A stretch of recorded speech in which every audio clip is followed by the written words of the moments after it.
Hello dear friends, आप सभी का वेलकम है तनु क्लासेस 8 को में। जैसे कि आप सबको पता है 1 फरवरी से आप लोगों की परीक्षा शुरू होने वाली है। ऐसे में आप लोगों को हिस्ट्री को लेकर के बहुत ही ज्यादा डर लग रहा है। जी हाँ, क्योंकि आप में से बहुत सारे स्टूडेंट ये बोल रहे थे कि सर हिस्ट्री का कुछ ऐसा प्रश्न को करवाइए जो आपकी बोर्ड एग्जाम के लिए बहुत ही महत्वपूर्ण हो। इसलिए आज की इस वीडियो में हम आपके लिए टोटल 50 ऐसे महत्वपूर्ण प्रश्न को लेकर आए हैं आपके एग्जाम के लिए, जो आपकी बोर्ड एग्जाम में कई बार बार पूछा गया है। तो ये जो है गिना चुना प्रश्न हम लोग आपके लिए चुन के लाते हैं अनुभवी शिक्षकों के द्वारा।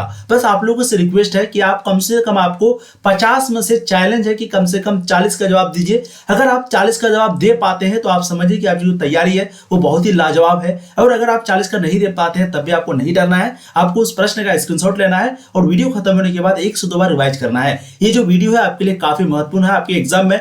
यहाँ से सीधे सीधे प्रश्न देखने को मिलेंगे, क्योंकि यहाँ पर जो क्वेश्चन बैंक है, जो आपका प्रीवियस ईयर में जो क्वेश्चन पूछा गया है उसी को देख करके जो है यहाँ पर सारा प्रश्न को तैयार किया गया है। ठीक है, तो एक एक प्रश्न का फटाफट आप लोग आंसर दीजिएगा। पहला प्रश्न आपका है, हम्पी नगर किस राज्य से संबंधित है? आपका जो कॉन्फिडेंस लेवल है वो बढ़ जाएगा, क्योंकि यहाँ पर देखिए कई बार पूछा गया प्रश्न है और अगर इस प्रकार के प्रश्न का जवाब दे देते हैं तो आप समझिए कि आप ऑटोमेटिक एग्जाम में 100% इस बार अच्छे नंबर से पास करने वाले हैं। ठीक है, चलिए, हम्पी नगर किस राज्य से संबंधित है? तो हम्पी नगर जो है वो आपको विजयनगर साम्राज्य से संबंधित है। बिल्कुल राइट आंसर डी हो जाएगा। कई बार पूछा गया था विजयनगर साम्राज्य की स्थापना कब हुई थी, तो बिल्कुल आप सबको पता होगा 1336 में हुई थी। किसने किया था विजयनगर साम्राज्य की स्थापना, तो ये भी आप सबको पता होनी चाहिए। हरिहर और बुक्का 2 भाई था, दोनों भाई ने मिलकर के जो है इस इस साम्राज्य का स्थापना किया था। हरिहर और बुक्का ने कब किया था? 1336 में। अगला प्रश्न आपका है, कलिंग की लड़ाई कब हुई थी? आप सबको पता होगा ये जो कलिंग की लड़ाई है वो अशोक ने इस लड़ाई में जीता था, है ना। लगभग 1.5 लाख आदमी जो है इनमें मारे गए थे। ठीक है, और इसी के बाद जो अशोक है वो युद्ध को छोड़ दिया, वो हिंसा को छोड़ दिया, वो अहिंसा के पुजारी बन गए और उसी समय वो जो है बौद्ध धर्म को अपना लिया और फिर बौद्ध धर्म का प्रचार प्रसार करने में लग गए, लोगों का सेवा करने में लग गए। ठीक है, तो कलिंग की जो लड़ाई है वो लड़ाई गई थी 261 ईसा पूर्व में। बिल्कुल आपका ऑप्शन ए सही हो जाएगा। 2021 में आपको पूछा गया है। बहुत जबरदस्त, आप लोग फटाफट आंसर देते चलेंगे ईमानदारी से, तभी आपको जो है कितना पानी में है आपको ये पता चलेगा, है ना। लहरों से डरकर नौका पार नहीं होती, कोशिश करने वालों की कभी हार नहीं होती। हम लोग अंत तक लड़ेंगे और 100% जीत जो है वो हम ही को मिलेगी, यानी कि हम ही लोग को मिलेगी। चलिए, मुद्रा राक्षस किसकी रचना है? तो मुद्रा राक्षस जो है वो किसकी रचना थी? बिल्कुल थर्ड का राइट आंसर हो जाएगा विशाखादत्त। ऑप्शन आपके 20 हो जाएंगे। 2021 में आपको पूछा गया था। अगला प्रश्न आपका, अखिल भारतीय किसान सभा का गठन कब किया गया था? बहुत ही महत्वपूर्ण प्रश्न है। अखिल भारतीय किसान सभा का गठन कब किया गया था? बिल्कुल राइट आंसर आपका हो जाएगा 1936 में। ऑप्शन भी आपका बिल्कुल सही हो जाएगा। अब अगला प्रश्न है आपके समक्ष में, आपके लिए बहुत ही इंपॉर्टेंट, बिहार जो है वो कब अलग राज्य में अस्तित्व में आया था? बहुत सारे लोग क्या बोलते हैं कि बंगाल का विभाजन जो है वो हुआ था 1905 में, बंगाल का बंटवारा हुआ था 1905 में, तो इसका मतलब है कि 1905 में बिहार बन गया था, जो कि बिल्कुल गलत है। जी हाँ, बिहार जो है वो आपका 1 अप्रैल 1912 को एक अलग राज्य के रूप में अस्तित्व में आया था। ऑप्शन आपका ए सही हो जाएगा 5 नंबर प्रश्न का। अगला देखिएगा, अकबर ने तीर्थ यात्रा कर कब समाप्त किया था? आप सबको पता है अकबर ने तीर्थ यात्रा कर को समाप्त किया, जजिया कर को समाप्त किया, दास प्रथा को समाप्त किया, सती प्रथा को समाप्त किया, है ना। बहुत सारा चीज ये किया था। तो बताइए अकबर ने तीर्थ यात्रा कर को कब समाप्त किया था? तो बिल्कुल राइट आंसर आपका जाएगा 1563 में। ऑप्शन ए बिल्कुल सही हो जाएंगे। अगला प्रश्न है, किस मुगल शासक ने दास प्रथा समाप्त किया था? तो अभी हमने आपको बताया अकबर जो है उन्होंने दास प्रथा को समाप्त किया था। अकबर कब राजा बने थे? तो ये भी आप याद रखिएगा, पूछा जाता है 1556 में, है ना। 1556 में अकबर जो है वो शासक बने थे। पानीपत का द्वितीय युद्ध कब हुआ था? वो भी 1556 में हुआ था। और ये किसके बीच हुआ था? तो अकबर और हेमू के बीच हुआ था। ठीक है, तो मुगल शासक के दास प्रथा समाप्त किया था वो अकबर था, उनका नाम। फटाफट आंसर देते चलिए मेरे साथ साथ। अगला प्रश्न आपका, मुगल काल के भारतीय फारसी स्रोत किसान के लिए आमतौर पर प्रयोग करते थे। कहने का मतलब है जब मुगल काल में जब यहाँ पर किसान था तो उस वक्त में किसानों को किस नाम से पुकारा जाता था? तो उस वक्त में रैयत, रियाया के नाम से भी, मुजारियन के नाम से भी, आसामी और किसान के नाम से भी, यानी कि ये सभी नाम से उस वक्त में किसानों को पुकारा जाता था। राइट आंसर आपके डी हो जाएंगे। अगला प्रश्न आपका है, पाटलिपुत्र नगर की स्थापना उदयन ने किस नदी के संगम पर की थी? तो पाटलिपुत्र नगर की जो स्थापना हुआ था तो उस वक्त में गंगा, सोन, पुनपुन ये तीनों नदी जब मिल गया था तो इसी सभी नदी के संगम पर जो है पाटलिपुत्र नगर की स्थापना हुआ था। ऑप्शन डी सही हो जाएगा। 2020 के बोर्ड मॉडल में 15 में पूछा गया है। अगला देखिएगा, रथ मूसल नामक जो आक्रामक यंत्र है इसका प्रयोग कौन सा जनपद में सबसे पहले किया गया था? बताइएगा कौन सा जनपद में सबसे पहले रथ मूसल नामक आक्रामक यंत्र का प्रयोग किया गया था? बिल्कुल 10 का राइट आंसर हो जाएगा मगध जनपद में, है ना। सबसे ज्यादा बड़ा, सबसे ज्यादा विकसित जनपद कौन सा था? मगध जनपद। अगला प्रश्न आपका है, मुगल काल में भारत में सबसे ज्यादा उगाई जाने वाली फसल कौन सी थी? तो चावल, गेहूं, जवार, बाजरा, ये जो मतलब की खेती है सबसे ज्यादा होती थी मुगल काल में, इसका सबसे ज्यादा उत्पादन होता था। ऑप्शन आपका ए से हो जाएगा 11वें नंबर का। अगला प्रश्न है बाबर के संस्करणों का मूलतः सही नाम एवं भाषा ठीक है। तो देखिए सिंपली आपको क्वेश्चन को से देख के डरना नहीं। सबसे पहले बाबर का जो भी संस्मरण है यानी कि जहां पर भी वो सारा चीज लिखे हैं उनका सही नाम क्या है, तो तुझी के बाबरी है, और वो कौन सी भाषा में है, तुर्की भाषा में है। याद रखिएगा। तो राइट आंसर आपका ऑप्शन ए हो जाएगा। ठीक है, याद रखिएगा अल बिरूनी के द्वारा जो किताबुल हिंद लिखा गया था, इब्न बतूता के द्वारा जो यात्रा वृत्तांत लिखा गया जिनका नाम रेहला है, ये दोनों आपका अरबी भाषा में है। ठीक है, बाकी आईने अकबरी वगैरह हो गया, अबुल फजल के द्वारा लिखा गया था जो, ठीक है, अकबरनामा, ये सारा आपका फारसी भाषा में है। अगला प्रश्न देखिएगा जो कि बहुत ही महत्वपूर्ण है, भूखमरी और महामारी के बावजूद 1600 से 1700 के बीच जो है भारत की आबादी कितनी थी। तो उस वक्त में भारत की जो आबादी है वो 5 करोड़ थी। ऑप्शन बी आपके सही हो जाएंगे। हरिहर और बुक्का ने विजयनगर साम्राज्य की स्थापना कब करी थी। तो अभी हमने आपको बताया 1336 में हरिहर और बुक्का ने विजयनगर साम्राज्य की स्थापना करी थी। ऑप्शन ए सही हो जाएगा। हरिहर और बुक्का जो है वो किस वंश से थे, तो वो जो है संगम वंश से थे। पूछा भी जाता है कि हरिहर और बुक्का जो है वो किस वंश से थे, तो वो संगम वंश से थे। ठीक है, 2021 में आपको ये भी प्रश्न पूछा गया है। अगला देखिएगा वेदों की संख्या कितनी है। तो वेदों की संख्या 4 है। यजुर्वेद, सामवेद, अथर्ववेद, ऋग्वेद, सबसे पुरानी वेद कौन सी है, ऋग्वेद है। ठीक है, तो टोटल 4 आपका वेदों की संख्या ऑप्शन ए से हो जाएगा। पुराणों की संख्या टोटल आपका 18 है। ठीक है, महाभारत युद्ध कितना दिन चला था। तो महाभारत युद्ध जो है वो भी आपका 18 दिन चला था। पुराणों की संख्या भी आपका 18 दिन है। कनिष्क का राज्यारोहण कब हुआ था। तो कनिष्क का जो राज्यारोहण है वो हुआ था 78 ईस्वी में। ऑप्शन आपका बी सही हो जाएगा। बहुत जबरदस्त, बहुत बढ़िया, बिल्कुल लाजवाब आंसर दे रहे हैं डियर। ऐसी आप लोग को तैयारी करनी है, ऐसे दिल लगा करके आप लोग को मेहनत करना है। ठीक है, और 100% है, ये सारा प्रश्न आपके लिए बहुत ही चुनिंदा है, इसलिए ध्यान से सभी का आंसर दीजिएगा।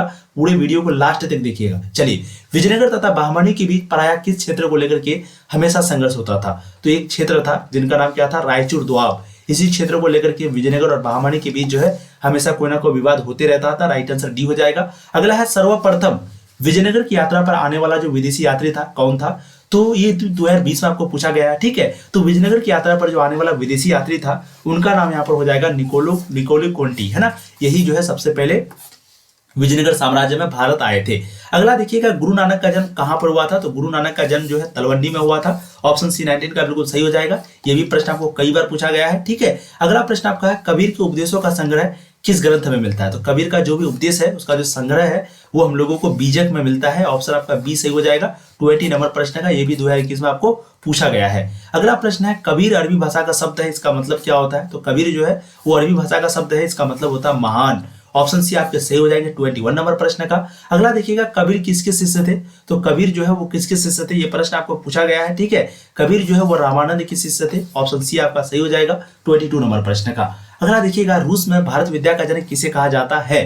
तो रूस में भारत विद्या का जो जनक है वो जीएस लिबिदेव को कहा जाता है। किसको, जीएस लिबिदेव को। ऑप्शन भी आपका सही हो जाएगा 23 नंबर प्रश्न का। क्या बात है, बहुत ही लाजवाब आंसर दे रहे हैं। ऐसी आप लोग को मेहनत करनी है, ऐसी डियर तैयारी करनी है। आपका जो रिजल्ट है वो बहुत बेहतर आने वाला है। आप बिल्कुल यकीन रखिए, आप अपने आप पर भरोसा रखिए और बस मेहनत कीजिए। चलिए, इब्न बतूता ने अपनी यात्रा के विवरण किस भाषा में लिखा था। तो अभी हमने आपको बताया कि इब्न बतूता जो अपना यात्रा वृत्तांत लिखा था जिनका नाम क्या था, रेहला, तो उसको जो है वो अरबी भाषा में लिखा था। ठीक है, 24 का आंसर ए हो जाएगा। याद रखिएगा इब्न बतूता और अल बिरूनी ये दोनों जो किताब को लिखा था, किताबुल हिंद को और रेहला को, ये दोनों आपका अरबी भाषा में लिखा गया था। ठीक है, चलिए, बाकी फ्रांसवा बर्नियर के द्वारा जो किताब लिखा गया तो उसका नाम क्या है, travels in the Mughal empire. Travels in the Mughal empire, ये जो किताब है वो फ्रांसवा बर्नियर का यात्रा वृत्तांत का नाम है। फ्रांसवा बर्नियर जो कि फ्रांस का रहने वाला था। अगला देखिएगा अल बिरूनी किस भाषा का जानकार नहीं था। तो देखिए अल बिरूनी को यूनानी भाषा भी आता था, हिब्रू भाषा से भी आता था, सीरियाई भाषा भी आता था, संस्कृत भाषा भी आता था। कौन सा नहीं आता था। 25 का बिल्कुल जो सही जवाब है वो हो जाएगा यूनानी भाषा उनको नहीं आता था। ठीक है, बाकी हिब्रू भाषा, सीरियाई भाषा, संस्कृत भाषा ये तीनों उनको आता था, लेकिन यूनानी नहीं आता था। ऑप्शन ए से हो जाएंगे 25 नंबर प्रश्न का। अगला देखिएगा अल बिरूनी भारत की शताब्दी में आया था। तो अल बिरूनी जो है वो भारत आया था 11वीं शताब्दी में। ठीक है, बाकी जो इब्न बतूता है लिख देते हैं यहाँ पर, इब्न बतूता जो है वो आया था 14वीं शताब्दी में। बाकी 17वीं शताब्दी में जो है फ्रांसवा बर्नियर आया था। ठीक है, फ्रांसवा बर्नियर जो है वो कब आया था। तो वो आया था 17वीं शताब्दी में, यानी कि 300 साल के बाद, 11 से लेकर के 300 साल के बाद 14, 14 से 317। ठीक है, एक एक करके आए थे। पहला अल बिरूनी, दूसरा इब्न बतूता, ओ ई, उसके बाद फॉर लास्ट में डी, है ना। अगला देखिएगा आर्यों का सबसे प्रमुख पशु कौन था। तो आर्यों का सबसे प्रमुख पशु जो है वो गाय था। ऑप्शन आपका ए सही हो जाएगा। अगला प्रश्न आपका है आर्यों का प्रिय पेय क्या था। तो आर्यों का जो पीने वाला पेय था, प्रिय पेय, वो था सोमरस। ऑप्शन ए सही हो जाएंगे। अगला प्रश्न आपका, महात्मा बुद्ध को महापरिनिर्वाण कब प्राप्त हुआ था? तो महात्मा बुद्ध को महापरिनिर्वाण जो है वो कुशीनगर में प्राप्त हुआ था। ऑप्शन सी सही हो जाएगा। ठीक है, बुद्ध का सारनाथ में जो दिया गया प्रवचन है वो क्या कहलाता है? तो बुद्ध का जो सारनाथ में दिया गया प्रवचन था उसको कहते हैं धर्मचक्र प्रवर्तन। ठीक है, गौतम बुद्ध का बचपन का नाम सिद्धार्थ था। उनकी पैदाइश जो है नेपाल के लुम्बिनी गांव में हुई थी। उनको शिक्षा की प्राप्ति बोधगया में हुई थी। ठीक है, याद रखिएगा। उनकी पत्नी का नाम यशोधरा, और गौतम बुद्ध की पत्नी का नाम यशोधरा, और महावीर की पत्नी का नाम क्या है? तो महावीर की पत्नी का नाम है यशोदा। दोनों में अंतर है। ठीक है, महाभारत की रचना किस भाषा में हुई थी? तो महाभारत की जो रचना है वो संस्कृत भाषा में हुई थी। किस भाषा में? संस्कृत भाषा में।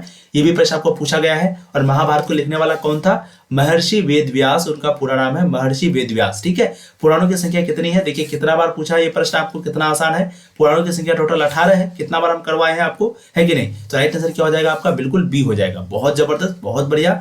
चलिए अब देखिएगा अगला प्रश्न जो कि बहुत ही महत्वपूर्ण है। श्रीमद् भगवद गीता के महत्व पर किसने अपने विचार को व्यक्त किया था? तो श्रीमद् भगवद गीता के महत्व पर एक शख्स है जिसने अपने विचार को व्यक्त किया था। वो है महात्मा गांधी भी, विवेकानंद भी और बाल गंगाधर तिलक भी। तो राइट आंसर आपका डी हो जाएगा। ठीक है, 2009 से लेकर के 2022 तक का जो है आपको हिस्ट्री, ज्योग्राफी, पॉलिटिकल, साथ ही साथ हिंदी, ये चारों सब्जेक्ट का जो है करा दिया गया है क्वेश्चन बैंक। ठीक है, तो जो नहीं देखे हैं आपको सिर्फ सर्च करना है history question bank by Tanu classes, आपको जो है वीडियो सामने में मिल जाएगा। ठीक है, मनुस्मृति के रचिता कौन थे? तो मनुस्मृति के रचिता थे मनु। ऑप्शन सी आपका 34 का सही हो जाएगा। बहुत जबरदस्त, बहुत बढ़िया। मनु नाम किनका था बोलिएगा? तो ये जो है झांसी की रानी जो है उनका भी नाम था ना, रानी लक्ष्मीबाई का। ठीक है, अगला देखिएगा जो कि बहुत ही महत्वपूर्ण प्रश्न है। निम्नलिखित में से महिला संत कौन थी? तो मीरा भी थी, अंडाल भी थी, कराइकल भी थी। ये तीनों जो है महिला संत थी।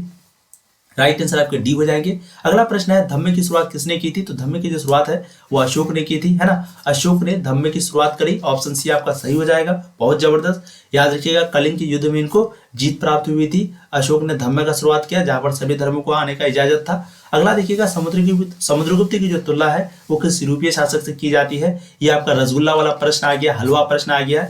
मेरे डियर, आप लोग को फटाफट आंसर देना है प्यारे बच्चों। ठीक है, फटाफट आंसर दीजिए। क्या बात है। समुद्रगुप्त की जो तुलना है वो नेपोलियन से की जाती है, इसलिए इसको भारत का नेपोलियन कहा जाता है। ऑप्शन बी आपका सही हो जाएगा। अगला प्रश्न है, मौर्य वंश का संस्थापक कौन था? तो मौर्य वंश का जो संस्थापक है वो था चंद्रगुप्त। ठीक है, बाकी अशोक का भी संबंध किससे है? तो अशोक का भी संबंध जो है वो मौर्य से है। ठीक है, बाकी मौर्य वंश का संस्थापक कौन था?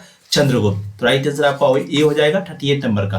हड़प्पा सभ्यता किस युग की सभ्यता है? तो हड़प्पा सभ्यता जो है वो आपका कांस्य युग की सभ्यता है। ऑप्शन सी सही हो जाएगा। ये भी प्रश्न हम आपको कई बार करवाए हैं हड़प्पा सभ्यता के बारे में कि किस सभ्यता की है हड़प्पा सभ्यता?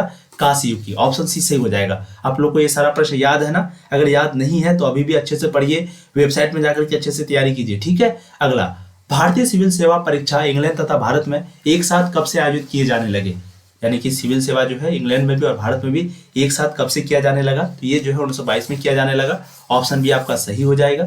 अगला है, एशियाटिक सोसाइटी ऑफ बंगाल की स्थापना कब की गई थी? एशियाटिक सोसाइटी ऑफ बंगाल की जो स्थापना है वो की गई थी 1785 में। ऑप्शन आपका ए सही हो जाएगा। ठीक है, अगला प्रश्न आपका है, शिकागो सर्वधर्म सम्मेलन कब हुआ था? तो शिकागो सर्वधर्म सम्मेलन जो है वो कब हुआ था? बिल्कुल राइट आंसर हो जाएगा 1893 में। ऑप्शन आपका बी से हो जाएगा 42 नंबर प्रश्न का। अगला प्रश्न देखिएगा, विधवा पुनर्विवाह जो ये एक्ट है वो कब पारित हुआ था? तो विधवा पुनर्विवाह जो एक्ट है वो पारित हुआ था 1856 में। ठीक है, ऑप्शन बी आपके सही हो जाएंगे। अगला देखिएगा, हड़प्पा संस्कृति जो है वो किस पर आधारित थी? तो वैसे हड़प्पा सभ्यता में ये सारा चीज हो रहा था, लेकिन ज्यादातर वहां पर व्यापार हो रहा था। ठीक है, तो हड़प्पा संस्कृति जो है वो व्यापार आधारित थी। ऑप्शन ए से हो जाएंगे। और हड़प्पा संस्कृति का जो व्यापार है वो चीन के साथ नहीं था। ठीक है, हड़प्पा सभ्यता के लोग उपासना करते थे किसकी? तो हड़प्पा सभ्यता के लोग जो है मातृ देवी की उपासना करते थे। ठीक है, मातृ आपका ऐसे लिखा हुआ है। ऑप्शन आपका सी सही हो जाएगा 45 नंबर प्रश्न का। अगला प्रश्न आपके समक्ष में, हड़प्पा सभ्यता का स्वरूप कैसा है? तो हड़प्पा सभ्यता का जो स्वरूप है वो आपका शहरीय सभ्यता है ना। और जो आपको वैदिक सभ्यता है उसको हम लोग ग्रामीण सभ्यता बोलते हैं, और हड़प्पा सभ्यता को हम लोग शहरी सभ्यता या नगरीय सभ्यता भी बोलते हैं। ठीक है, कोई भी कंफ्यूजन नहीं होना, बहुत ही आसान है। अगला प्रश्न देखिए, सूफी संतों की गतिविधियों को केंद्र, यानी कि सूफी संतों की जो गतिविधि है उनके केंद्र को क्या कहा जाता है? तो उनका जो केंद्र होता है ना उनको कहा जाता है खानका। ठीक है, ऑप्शन सी सही हो जाएगा। अगला प्रश्न आपका है, सेल्यूकस ने अपनी पुत्री का विवाह किस राजा से किया था? तो सेल्यूकस ने अपने पुत्री का जो विवाह है वो किया था चंद्रगुप्त मौर्य से। ऑप्शन सी सही हो जाएगा। अगला प्रश्न आपका है, धर्म विजय का उल्लेख अशोक के किस शिलालेख में है? तो धर्म विजय का जो उल्लेख है वो अशोक के 13वें शिलालेख में है। ऑप्शन सी सही हो जाएगा। कालिदास किसके समकालीन थे? तो कालिदास जो है वो आपका चंद्रगुप्त द्वितीय के समकालीन थे। ऑप्शन सी सही हो जाएगा। बताइए फटाफट 50 में से आप लोगों ने कितना सही किया। और देखिए, जिसका भी अगर ऑब्जेक्टिव वगैरह में दिक्कत है या फिर सब्जेक्टिव प्रश्न में अगर आपको दिक्कत है तो आपको हम कई बार बता चुके हैं। आपको सिंपली अपने मोबाइल फोन के गूगल या फिर क्रोम ब्राउज़र पर जाना है, वहां पर आपको तनु क्लासेस सर्च करना है, ठीक है। फिर सबसे ऊपर में क्लिक करके इस तरीके से वेबसाइट खुल जाएगा। यहाँ पर आप जो है सभी सब्जेक्ट का मॉडल पेपर जो पीडीएफ अभी पर आए वो भी आपको मिल जाएगा। साथ में यहाँ पर आपको ऑब्जेक्टिव क्वेश्चन मिलेगा, यहाँ पर सब्जेक्टिव, यहाँ पर टॉप 10 एक एक सब्जेक्ट में 10-10 करके सेट मिलेगा, ठीक है। तो अगर आपकी तैयारी कमजोर है तो चैप्टर बाय चैप्टर आप ऑब्जेक्टिव क्वेश्चन सब्जेक्टिव क्वेश्चन कर सकते हैं और अपनी तैयारी को और बेहतर बना सकते हैं। आपकी तैयारी बहुत जबरदस्त हो जाएगी, सारा चैप्टर का आपको जो है यहाँ पर मिल जाएगा, ठीक है, बिल्कुल आंसर के साथ। तो आप लोग जाइए, सब्जेक्टिव वगैरह भी कीजिए, वहां पर है ऑब्जेक्टिव भी है, ठीक है। और बताइए 50 में से कितना सही हुआ। फटाफट वीडियो को लाइक करके चैनल को सब्सक्राइब करके एक बार शेयर कर दीजिएगा और ये जो भी प्रश्न आपसे नहीं बना होगा उनको एक दो बार देख लीजिएगा। Thank you so much, all the very best for your exam. Thank you.